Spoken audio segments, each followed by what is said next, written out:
Hello.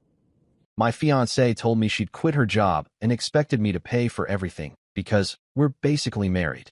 I told her that 3 months of being engaged isn't marriage and doesn't replace a conversation she never had. Then I ended it, covered my own bills, and walked away. I'm Alex, 31M. She's Megan, 29F. We've been together just under 2 years and engaged for 3 months. I'm posting here because I need outside perspective before I convince myself I imagine the whole thing. The text came in while I was at work, halfway through a meeting I wasn't really listening to. So I quit my job today. You'll cover everything for a bit. We're basically married now anyway. No question mark. No lead up. Just a statement. I stared at my phone longer than I probably should have. I remember someone asking me a question and me saying, yeah, without knowing what they asked. My chest felt tight, not angry yet, just stunned. For context, Megan and I don't live together. We talked about it, sure, but we'd agreed to wait until after the wedding. We also kept finances completely separate. That was her idea, by the way. She liked her independence. She said she never wanted to feel financially controlled. I texted back, carefully, you quit without lining something else up? Her reply came fast. My job was toxic. I'm not killing myself for a company that doesn't appreciate me. You make enough. Don't make this a thing. That last sentence sat there like a challenge. We'd never had a conversation about me supporting her. Ever. No timeline. No plan. No. Hey, would you be okay with this for a month or two? Just an assumption that my income had silently become ours. I called her during my lunch break. She answered like nothing was wrong, already annoyed. Why are you stressing, she said. Engagement is basically marriage. What's mine is yours, what's yours is mine. I said, that's not how this works. 3 months of engagement isn't marriage. And this is a conversation you never had with me. She laughed. Actually laughed. Wow, she said. I didn't realize I was marrying someone so transactional. That word, transactional, was the first crack. The moment I felt something shift. I told her we needed to talk in person that night. She sighed loudly and said, fine, but don't come at me with numbers and spreadsheets. This is about support. I hung up knowing, for the first time, that we were not having the same relationship. And she had no idea how close she was to losing it. That night, she showed up at my place like she was doing me a favor. Didn't knock. Just walked in, kicked her shoes off, dropped onto my couch, and said, okay, say what you need to say so we can move on. That tone, like I was a coworker whining about PTO. I asked her how long she'd been thinking about quitting. She rolled her eyes. God, Alex. Weeks. Everyone quits jobs they hate. You're acting like I committed a crime.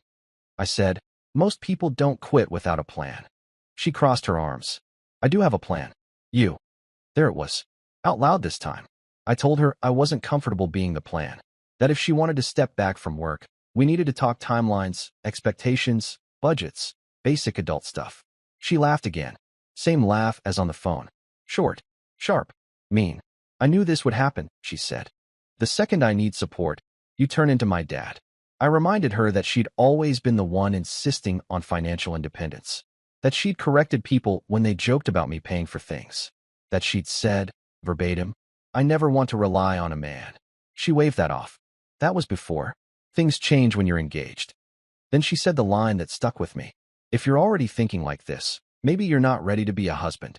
That was the moment. Not loud. Not dramatic. Just a quiet internal click. I realized she wasn't asking if I was okay with this future. She was testing whether I'd comply. I told her again, calmly, that quitting her job without talking to me first wasn't okay. That engagement didn't mean unilateral decisions. That I needed partnership, not assumptions. She stood up, grabbed her bag, and said, wow, I didn't know love came with conditions. At the door, she turned back and added, I thought you were different. Guess I was wrong. Then she left. I didn't chase her. I didn't text her. I sat on the couch, staring at the spot where she'd been sitting, realizing something I hadn't let myself think yet. This wasn't about money. It was about control. And the next conversation would decide everything. She didn't text me that night. Or the next morning. That alone was unusual. Megan was the type who needed the last word. Silence was her punishment tactic, and I knew I was supposed to feel anxious, guilty, ready to apologize just to restore normalcy. Instead, I felt clear. The clarity scared me more than the argument. Around noon the next day, my phone buzzed. I've been thinking, she wrote. You really embarrassed me last night. No hello. No acknowledgement of quitting her job. Just a reframing of events where I was suddenly the offender. I asked how I embarrassed her. You made me feel unsupported. Like I can't rely on my own fiancé. Do you know how that feels? There it was again. Fiancé. Used like a lever. I told her I wasn't trying to embarrass her. I was trying to understand why she made a life-altering decision without including me.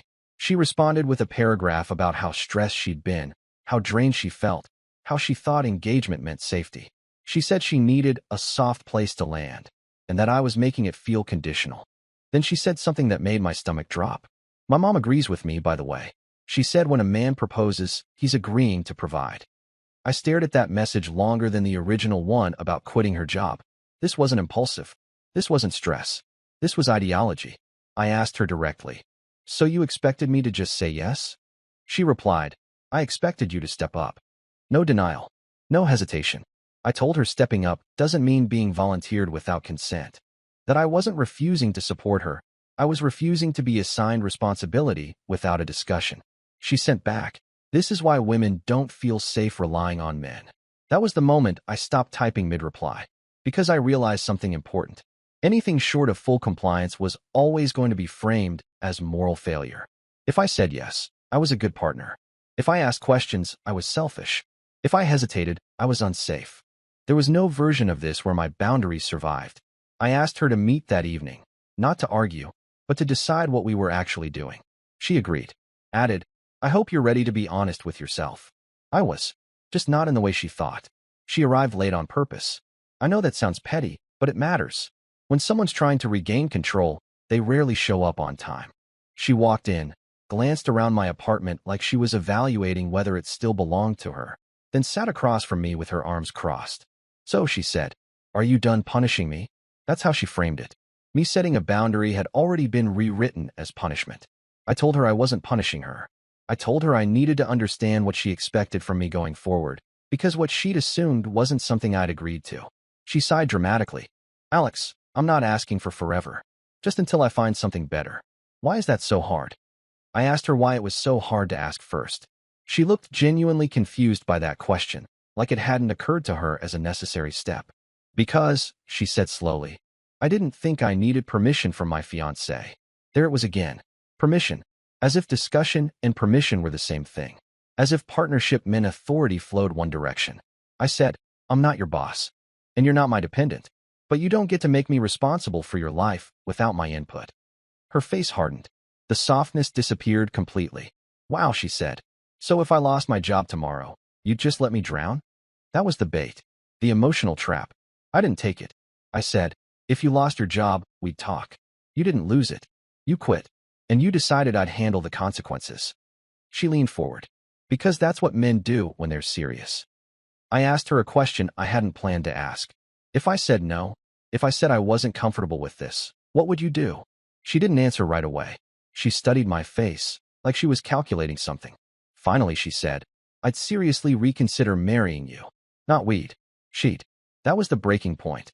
Not emotionally loud. Just final. I nodded and said, okay, then we're not getting married. She blinked. Once. Twice. That's not what I meant, she said quickly. You're being dramatic. I stood up. No, I said. I'm being accurate. And for the first time since I'd met her, she looked unsure. She didn't cry. That surprised me. Instead, she laughed, soft at first, then sharper, like I'd just told a joke that didn't land. You're ending our engagement over money, she said. I corrected her. Over consent. She waved her hand dismissively. Same thing. You're choosing dollars over your future wife. That framing again. Reduce it. Simplify it. Make me the villain. I told her I wasn't choosing money over her. I was choosing not to be forced into a role I never agreed to play. She stood up, pacing now. You know what? I gave up a lot for this relationship. I assumed you'd have my back. I asked her what she'd given up. She stopped pacing and stared at me. Wow. So now you're keeping score? I said, you're the one saying I owe you. That landed harder than anything else I'd said. She picked up her bag. I can't believe I almost married someone who would abandon me the second things got hard. I didn't raise my voice. I didn't argue. I just said the sentence that had been forming quietly in my head since the night before. This isn't things getting hard. This is you deciding my life for me. She walked to the door, then turned back, eyes narrowed. You're really okay walking away from this? I thought about the wedding planning emails. The guest list she'd already started without me. The way she'd said you're not ready to be a husband, like a verdict. Yes, I said. I am. She scoffed. Good luck finding someone who won't expect more from you. I opened the door for her. She hesitated, just for a second. I think she expected me to stop her. To apologize. To cave. I didn't. When the door closed, the apartment went quiet in a way that felt clean. Later that night, I boxed up the ring. Not angrily. Not ceremonially. Just practically. The next morning, I woke up without that low-level dread I hadn't realized I'd been carrying. And that's when I knew I hadn't lost a fiancé. I dodged a future where my consent was optional. The fallout didn't come all at once. It came in waves. The first wave was silence. 2 full days without a word from her. No angry texts. No apologies. Just nothing. I knew that silence wasn't peace. It was strategy. She was waiting for panic. For regret. For me to come crawling back with a softened stance and an open wallet. Instead, I went to work, paid my bills, cooked dinner, and slept better than I had in weeks. On the 3rd day, my phone lit up. I can't believe you told people we're done. I hadn't told anyone. Not friends. Not family. The only person who could have told anyone was her. I asked who she meant. My mom. My sister. My friends, she replied. They're all shocked. You blindsided me. That word again. Blindsided. As if quitting her job without warning hadn't been the opening punch. I told her I hadn't told anyone because I didn't feel the need to control the narrative. She sent back, wow. So you really don't care how this makes me look. There it was. Not feel. Look, I said, I care how you feel. I don't feel responsible for explaining your decisions. That message went unanswered for an hour. Then came the second wave. I would have supported you if the roles were reversed, she wrote. I stared at that one for a long time. Because it sounded noble, generous, and completely unprovable. I replied, maybe, but you didn't give me the chance to choose. Her response was immediate and venomous. So now you're saying I manipulated you? I didn't answer right away. I knew anything I said would be twisted. Finally, I sent one sentence. I'm saying partnership doesn't start with ultimatums. That's when she sent the message that confirmed everything. You're going to regret this when you realize what you threw away over pride. Not love. Not trust. Pride. I blocked her number after that. Not out of anger. Out of clarity. Because I finally understood something important. She didn't want a partner. She wanted a provider who didn't ask questions. And I was done auditioning for that role. Blocking her didn't end it. It just changed the delivery method. 2 days later, my sister called me. Hey, she said carefully. I just got a weird message from Megan. I asked what kind of weird. She wanted to know if you were okay financially, and if you'd calmed down yet. Then she said you were having some kind of commitment panic, and that she was giving you space to come to your senses. That phrase again. Giving you space. Like this was a timeout, not a breakup. I felt embarrassed, not because I'd done anything wrong, but because she was still trying to manage the narrative around me, even without access to me. My sister asked if it was true. I told her the whole story. The job. The assumption. The "we're basically married" line. There was a long pause. Then my sister said, so she didn't ask. She just informed you. Yes. That's not marriage, she said. That's conscription. Word traveled fast after that. Mutual friends started reaching out, not to argue, but to check. Every conversation followed the same pattern. At first, what happened? Then, silence. Then, oh. Apparently Megan had been telling people a softer version. That she'd quit her job for her mental health, and I'd panicked and pulled support. She never mentioned skipping the conversation part. One friend told me something that stuck. She kept saying, once we're married, it wouldn't even be a question. And everyone kept asking, but you weren't married, right? That's when it hit me. In her head, the engagement wasn't a promise. It was a countdown clock. Every boundary I had was just something she planned to outwait. That night, I took the ring to the jeweler and returned it. The clerk asked if everything was okay in that polite, distant way. I said yeah. I just realized I was the only one planning a future. Walking back to my car, I felt lighter. Not relieved exactly, just unburdened. Somewhere along the way, I'd stopped thinking about what I'd lost and started recognizing what I'd avoided. And that realization didn't hurt. It steadied me. The last time she tried to reach me, it wasn't directly. It was an email. Long, carefully written. No insults. No sarcasm. Just enough softness to make it dangerous. She said she'd been doing a lot of reflecting. That she might have come on strong.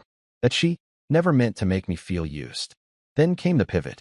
She said she'd found a temporary job. Part-time. Not ideal, but a step.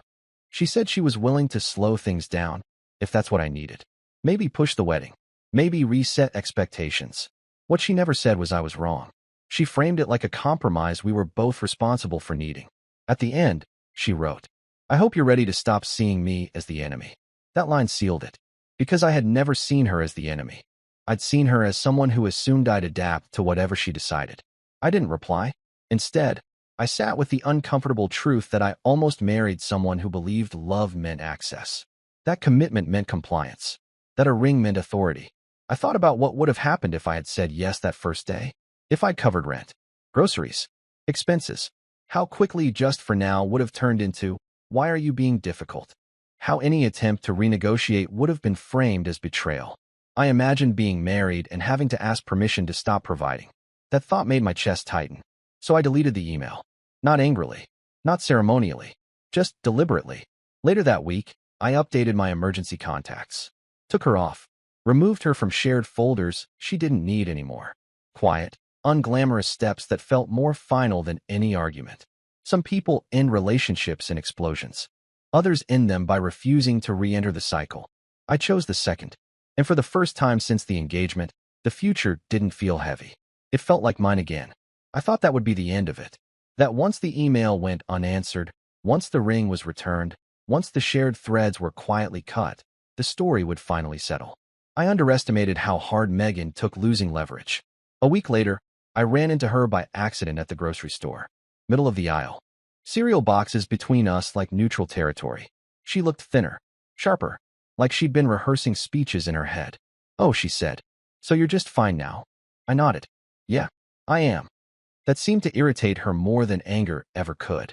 She crossed her arms. "Must be nice. Walking away when things get inconvenient." I almost laughed at that word. Inconvenient. I said, "You quitting your job wasn't inconvenient. It was revealing." Her jaw tightened. "You really think you're the good guy here?" "I think I did the honest thing," I replied, even when it was uncomfortable. She leaned in slightly, lowering her voice. "You know, everyone thinks you're afraid of commitment." There it was. The final card. I didn't defend myself. I didn't explain. I didn't argue. I just said, "I'm afraid of signing contracts I didn't read." She stared at me, stunned, like she hadn't expected me to still sound calm. "Well," she snapped, "good luck finding someone who won't expect you to provide." I met her eyes. Good luck finding someone who doesn't expect a conversation. She walked away without another word. Standing there, I realized something important. She hadn't loved me. She'd loved the version of me that didn't push back. The version that nodded, that absorbed, that adapted. And the moment I stopped being that guy, the relationship didn't fracture. It ended. Cleanly. Permanently. I paid for my groceries. Drove home. Cooked dinner. And for the first time, running into her didn't reopen anything. It closed it. It's been a month now. Long enough for the noise to die down. Long enough for people to stop asking careful questions and start accepting that it's actually over. Long enough for me to see the whole thing clearly instead of through the fog of shock and disappointment. Here's the part that still gets me. Megan genuinely believed I would fold. Every step of the way, she assumed resistance was temporary, that I'd cool off, that I'd remember the ring, the plans, the sunk costs, that eventually I'd decide it was easier to pay than to push back. That was the miscalculation, because the moment she said, "We're basically married now," something in me disengaged. Not loudly, not dramatically, just quietly, permanently. That was the breaking point she never noticed. By the time she tried to soften it, to compromise, to reframe it as mutual misunderstanding, I was already gone emotionally. She was negotiating with someone who had already left the room. I didn't end the engagement in anger. I ended it in clarity. I paid my own bills. I kept my own life intact. I walked away from a future where every boundary would have been treated like a flaw. Sometimes people think relationships end with shouting or betrayal or some explosive final moment. Ours ended with a sentence that revealed everything. "You'll cover everything. We're basically married now." She thought that sentence secured her future. Instead, it showed me mine. And once I saw it, I didn't argue. I didn't negotiate. I didn't stay. I just walked away and didn't look back. Bye-bye.